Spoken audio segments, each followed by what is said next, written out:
জারি করা হয়েছে, যেহেতু আপনার আইন শৃঙ্খলা পরিস্থিতির অবনতি হওয়ার সম্ভাবনা রয়েছে, এই প্রেক্ষিতে আপনার হচ্ছে এখানে 144 ধারা জারি করা হয়েছে। আপনারা এখানে যারা আছেন, আপনারা দয়া করে আপনারা সবাই বের হলে আমরা হচ্ছে আপনার এই জায়গাটাতে হচ্ছে আপনার সিলগালা করি।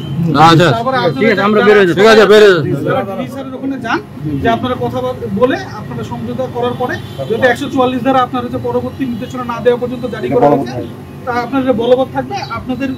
আপনাদের ডিসির সাথে কথা বলার, দুই পক্ষ কথা বলার পরে আপনাদের সিদ্ধান্ত আসলে জেলা প্রশাসক স্যার জানালে আপনার 144 ধারা জারিয়ে উঠে যাবে, আর হচ্ছে আপনার তখন এটা খোলা হবে। ঠিক আছে, আপাতত আমরা যদি 144 ধারা জারি করা হয়েছে এখানে, আমরা এই জায়গাটা সিল করে দেবো।